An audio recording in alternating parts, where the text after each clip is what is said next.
Let's get started. So beginning with the feet together, and the hands atop the head. Starting with great big hip circles. IG, we did smaller hip circles because the day was just getting started. We've been awake for a little while, a little bit warmer. So feel that rope pulling your pelvis in all directions. The body's acting as a counterweight.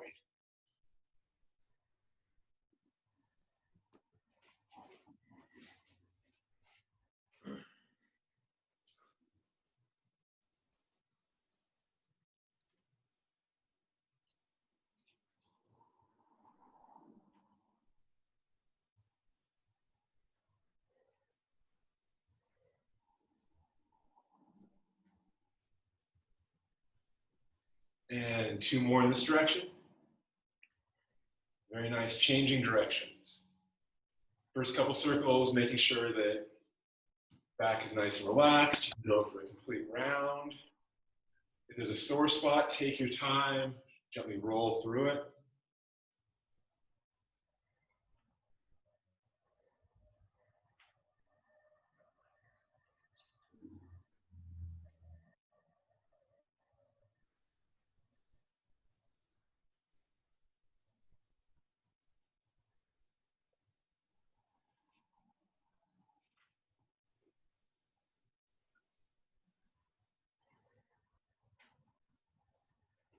And one more. Good, relaxing back to neutral, stepping out to the side. Next up is body fanning. So the hands and the hips, the pelvis rolls back, chest comes forward, pelvis rolls up, chest lifts. Moving from that waist. The weight distribution should be nice and even between the toes and the heels. We're not leaning forward or back, trying to maintain a nice balanced movement as we rock forward and up. If you're looking for more of a challenge, the hands can come to the center of the chest. More challenge still behind the ears. And all that's changing here is now I have to lift a little bit more weight from my pelvis. And so again, if you're fatiguing too fast from the more intense position, it's always okay to go back a couple steps just to make sure your posture is maintained throughout the exercise.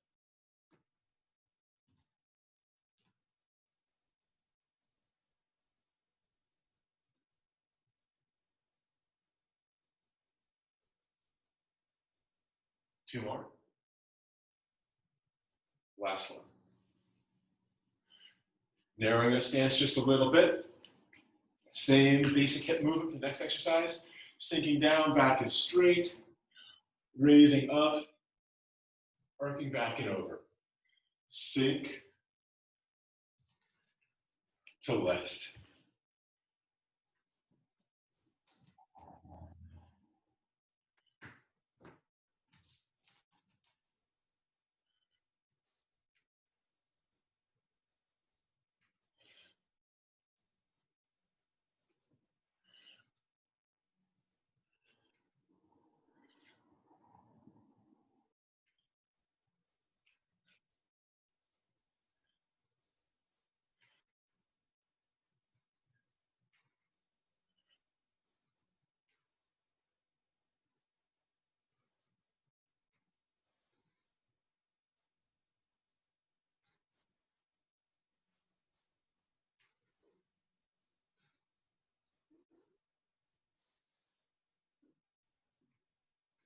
Two more.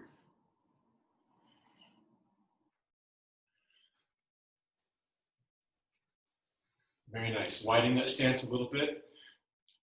Body's in parallel to the ground. Turn slowly, look past the hand. Turn and look. The weight distribution here is still halfway between the toes and the heel, nice and balanced. And it can be a slight bend in the knee to allow for a greater range of movement in the hips.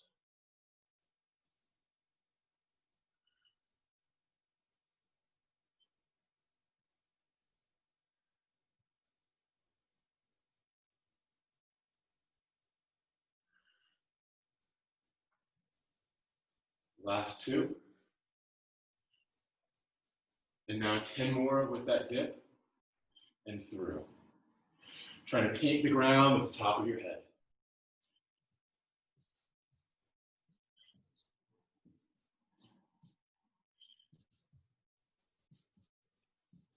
Last one.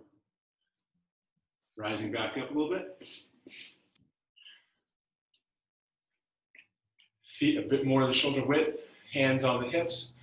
Great big hip circles, same basic movement as our first exercise. Only now we're going to add in that swoop. Notice how there's a slight bend to my knee as I roll through. Hips continue their arc and through.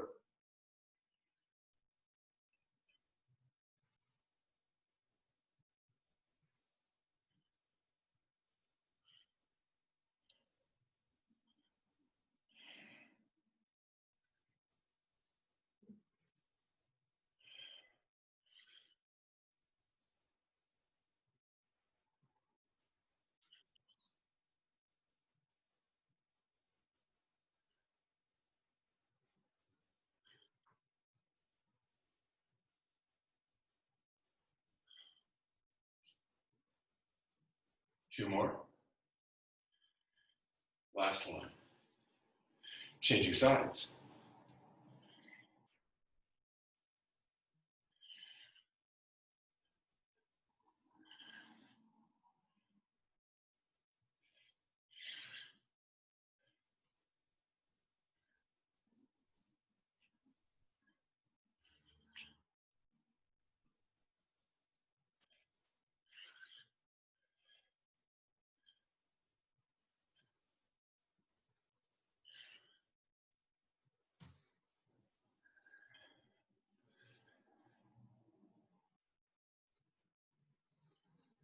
Two more.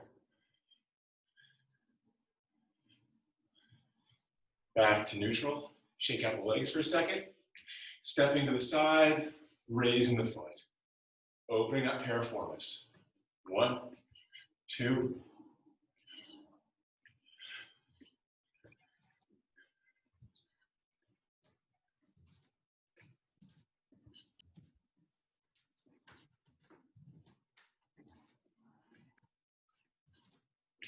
One more.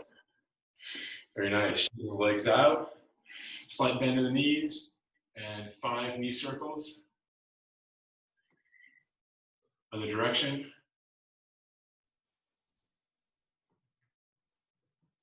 Forward, open back.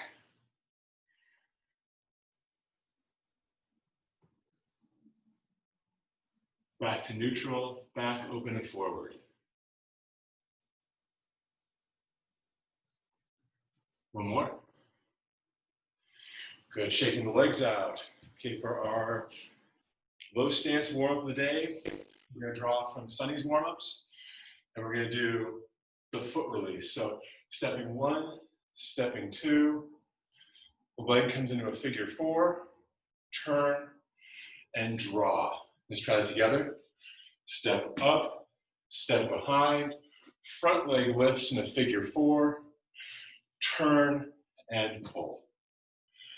1, 2, figure 4, turn, and pull. 2 more nice and high. 1, 2, figure 4, turn and pull. And 1, 2, figure 4, turn and pull. Everyone give that a try for just a second. Make sure the base coordination is looking good. They'll move on with a level shift. Everyone loves a good level shift.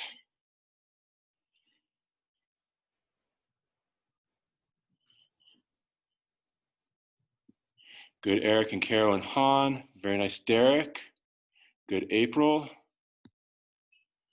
Adding that level shift. As we go to a deeper stance, remember, if you don't feel stable, comfortable, or if your joints feel all sore, it's always okay to step up higher or take a break, okay? As we begin, step 1, 2. As I sink down, I'm drawing that umbilicus to my spine. If this is as far as I can go, that's fine. From here, what I'm gonna do is pull that front shoulder back. And as I draw back, draw the foot out. Let's try that again. 1, 2, belly to spine. I sink as far as I comfortably can. It might be a little sink, that's okay. Pulling that shoulder back, draw the foot, and step. Feel a little more flexible, or feel a little more, sure of your legs.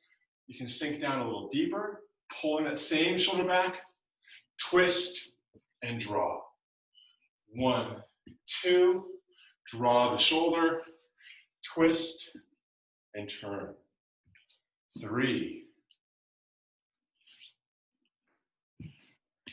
4, 5, going for 10. 6, take breaks if you need it. 7, 8, 9, 10. Shake that out. I've been doing with Kate 7 Capoeira classes a week. My brain is now thinking simultaneously in Portuguese, English, and Chinese. Makes it all very confusing. Okay. Legs a bit more in shoulder width. Focusing on that right leg, great big circles.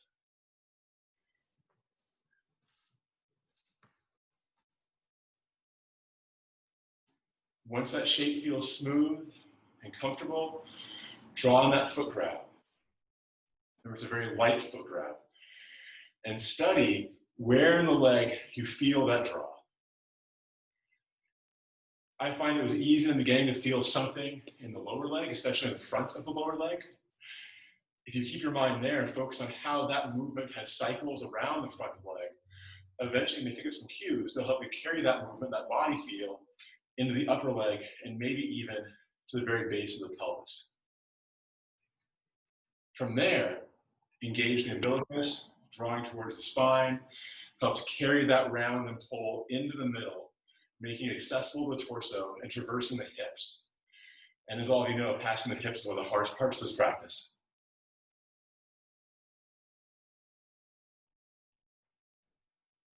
From here, rolling into the other leg. Same thing, define the shape first. Then go into experimenting with where you're pulling and how you're pulling with that foot engagement. Again, I find it very helpful, at least I found it very helpful in the beginning, to focus on one little region and not to play with a binary of is it or is it not engaged, but more of a scale of where is it engaged, how much is it engaged, what part of the arc influences it in what way. And then from there, carrying that study higher and higher until I reach my middle. Once the umbilicus is drawn in, then we concave the chest by digging those clavicles. And what that does is create some relaxed nature to the structure, and also a clear conduit for that force to pass up and not get lodged in the chest. So the classic faux pas of Kung Fu to carry too much tension around the heart, especially if you're doing Fa Li. From here, carrying that external rotation into the other leg, back and forth now, with our figure eights. And the same checklist applies, right? Find that shape first, make sure the shape is good, and then immediately start experimenting with the movement. We can all do a figure eight now. And it's time to start playing with how we can utilize that figure eight to open up and understand new areas of our body that we utilize for our own movements.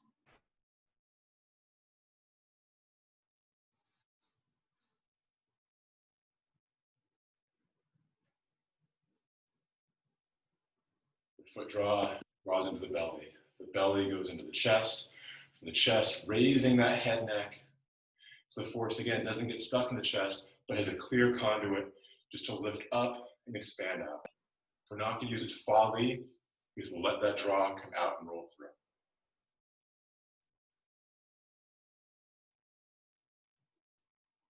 And relaxing to neutral.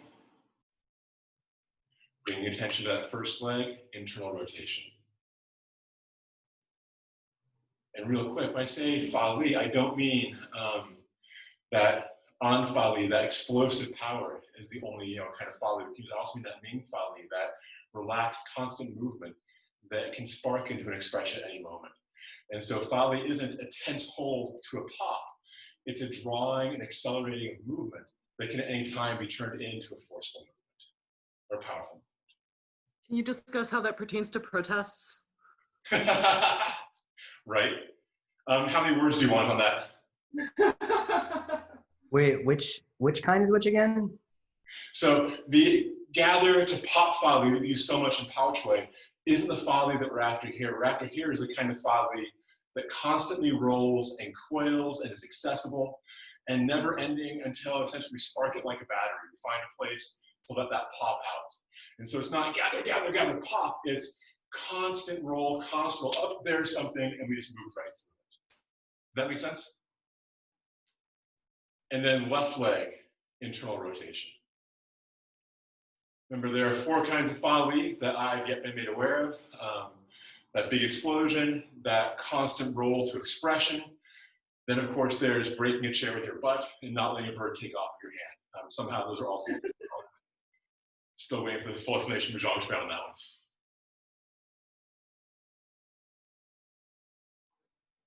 Someday I hope a bunch of you get to go to Beijing with me. His story time is one of my favorite parts of training.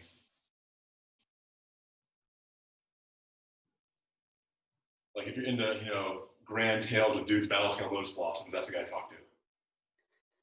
Do you have an elaboration on the breaking your chair with your butt folly? I wish I did. He said it, smiled, and immediately moved on. So again, it's reminding me of something, but I'm not sure whether it's the same thing he was talking about. Basically, it's the raising of the dantian and all of that musculature, in connection to the dantian, and then just dropping it on. That's what I was thinking about, actually. Yeah. I've done that on a piece of furniture before. Nice. Yeah, there's a famous match. Not a chair, a piece of furniture I was trying to disassemble. Yeah.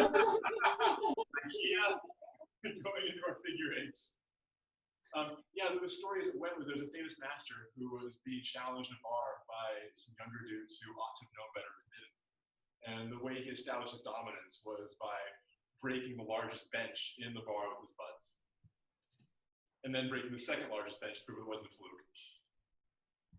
And according to the story, that was what it took to make the situation end. And then everybody found out he was a Buster Keaton fan. See? It really comes down to a porque no los dos, right? Like you can do both. Okay, from that internal rotation, relaxing back to neutral. It is good to see all of you today. I needed this, especially after the most recent world events. So we're going to be working on our roll to guard that we did last Saturday's class. And just watch me first, okay? It's going to start from an external rotation. It's like I'm holding a baby. Nice, relaxed posture, good rounding my stance. There are many ways, really quick, of defining kobu, the closing step in Bagua. Some schools have it as a chevron step to a step out. For Zhang Shuoyan, that's a Xingbu. It's a kind of Bagua step. But for him, kobu needs to be defensible. And so there's that rounding turn in, Fuzhu and Tai Chi, similar to the body feel of the opening of the Tai Chi form, from which we have access to our hips and all that coily power from the ground. And so we're going to begin holding that baby, working on external rotation, playing with that figure eight. Notice how, just like in our drawing and lifting and our turning to slicing, the hips are leading the way. The arms are following the patterning of the hips.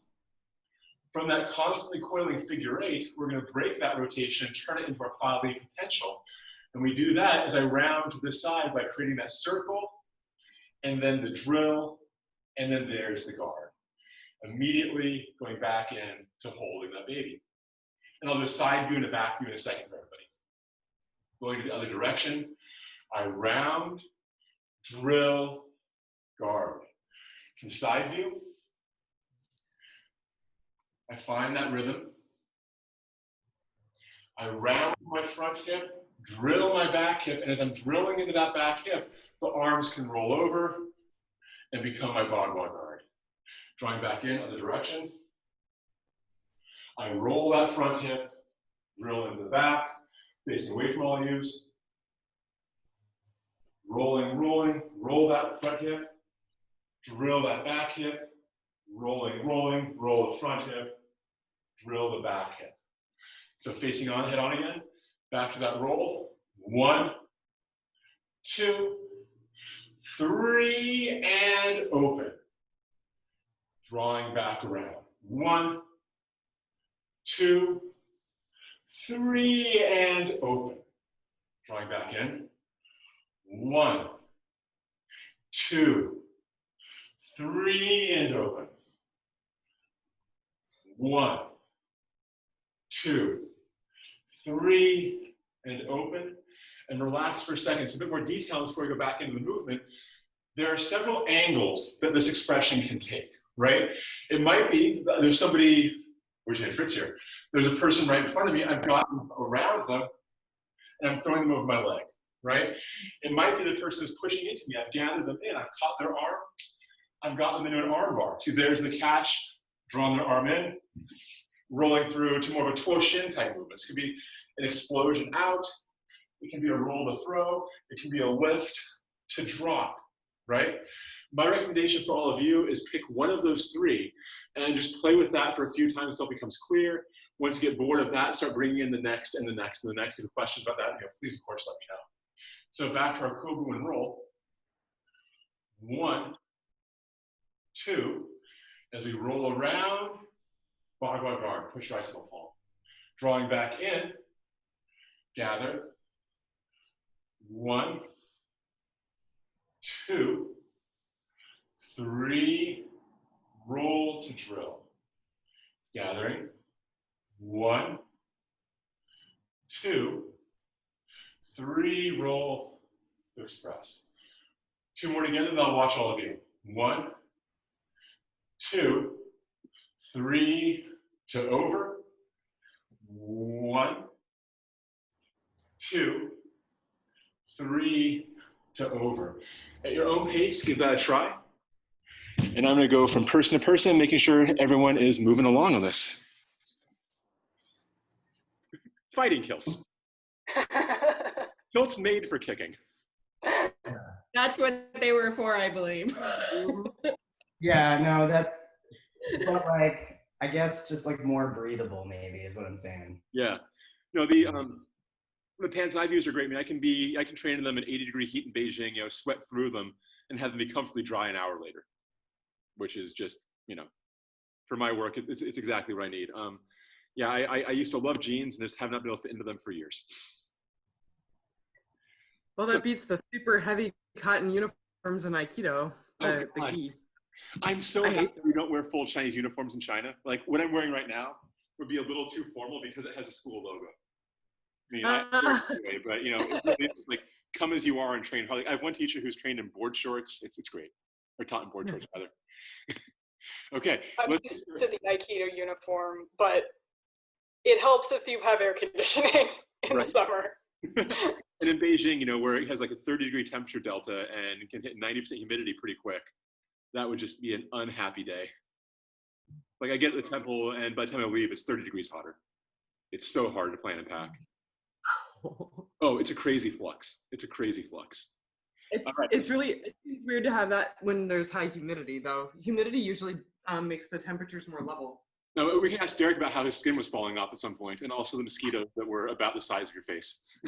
Fuck the mosquitoes. I miss the humidity.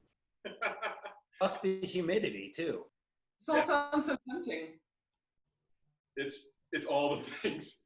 But again, all that said, all of you should go there someday because it is rad. Okay, so next up, we did this in our morning workout on Thursday. We'll revisit it a bit now. We're going to start with our weight transfer and then carry that into cold duck, floating on icy pond, as well as floating iron plank. So beginning with the feet together. Relax that weight forward and back just a bit.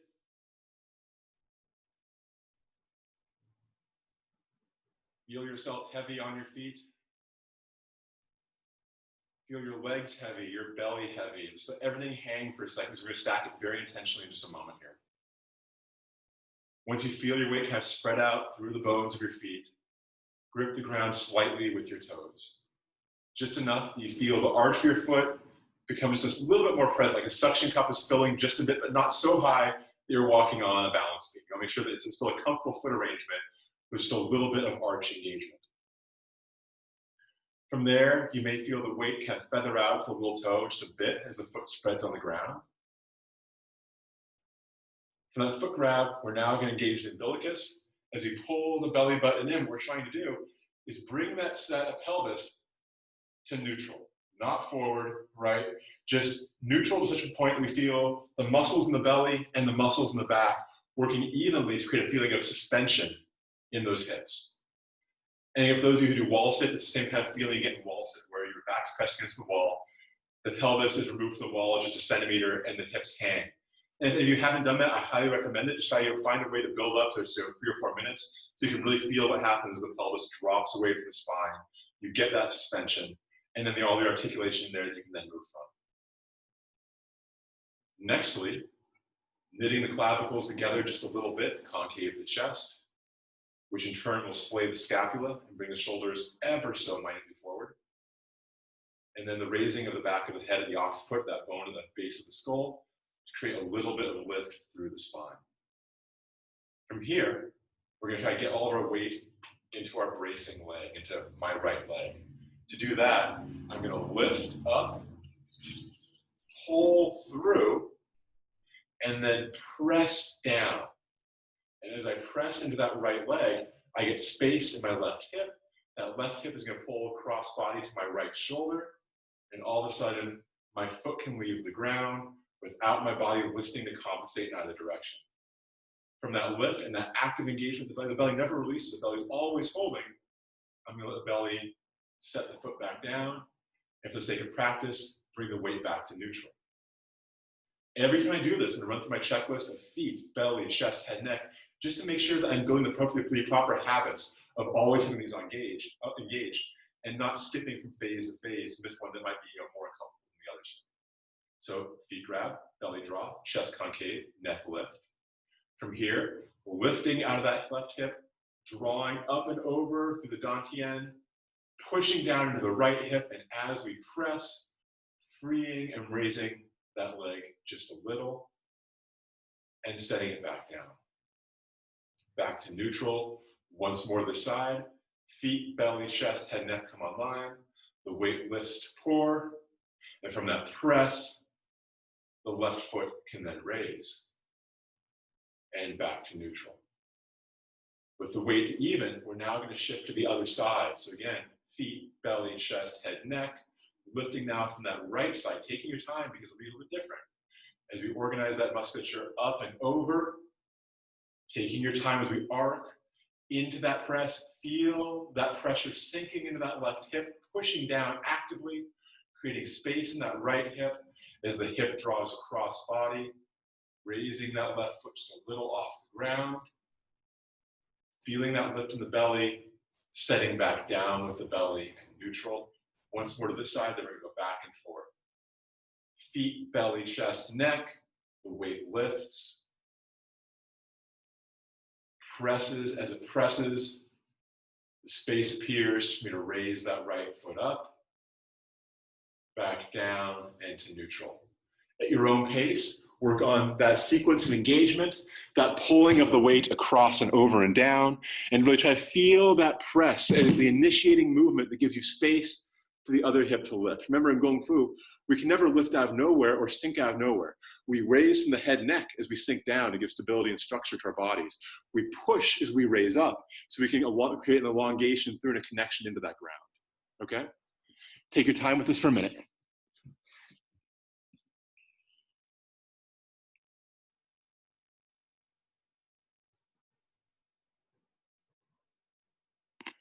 All right, starting with Sarah. A couple minutes and call it a class.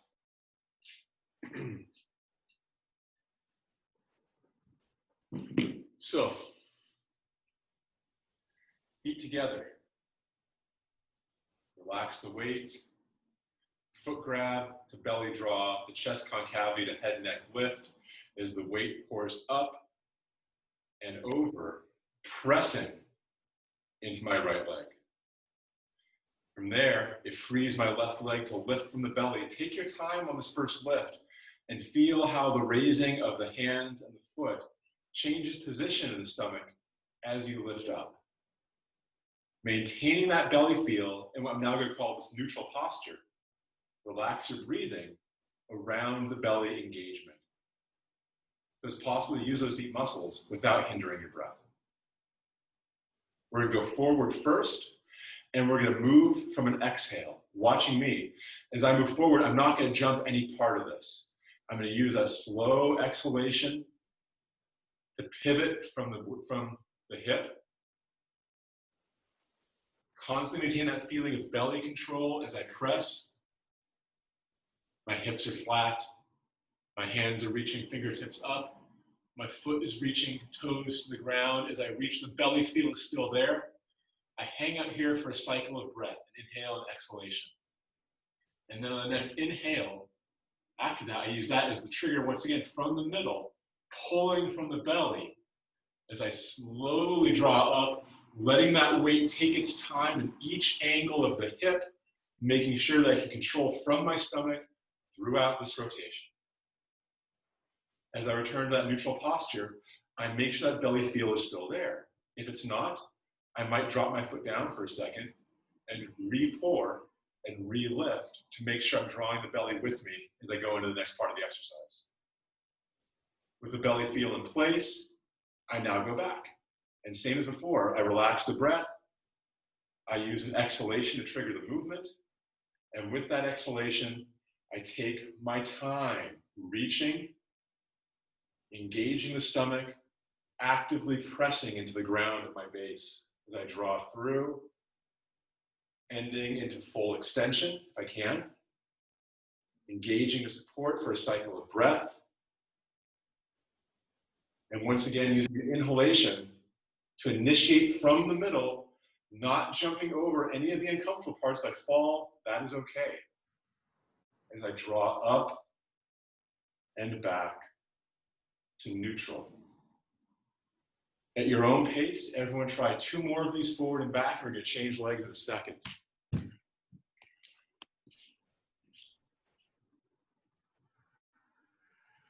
The last roll through. Out to forward.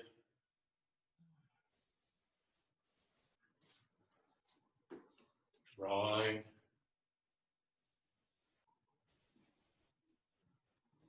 Finding neutral from the belly. And out.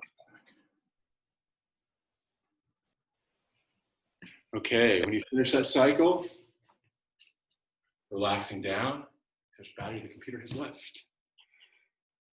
We're good. Feet to even, do the other side really quick, we'll call class. Feet, belly, chest engaged, head, neck raises as the weight lifts. To pours the pressure down, raises the right leg and the hands up, lifting through the stomach. Find that neutral, find the leg lift reflected in the belly, drawing from the belly. And then on the next exhalation, taking your time, playing with that slow roll, that slow extension, slow reach.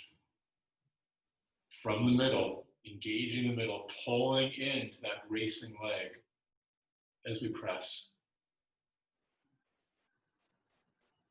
For a cycle of breath.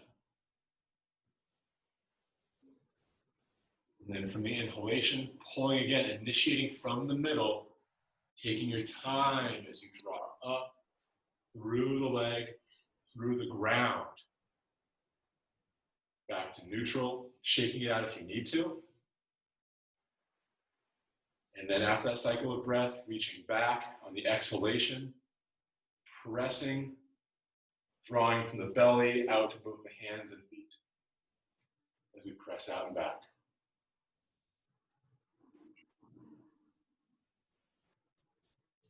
From the middle, on an inhalation, drawing up from the belly, find neutral, make sure that leg is still engaged, forward again.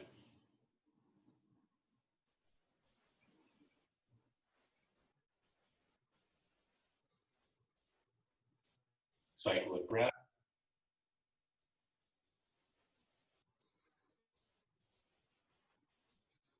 The next inhalation, start in the middle.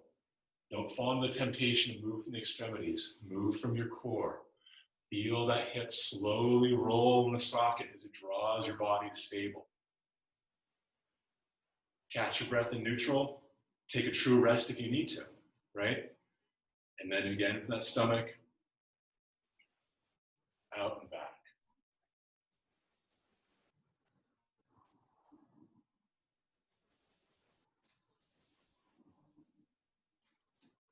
Following that cycle of breath, inhalation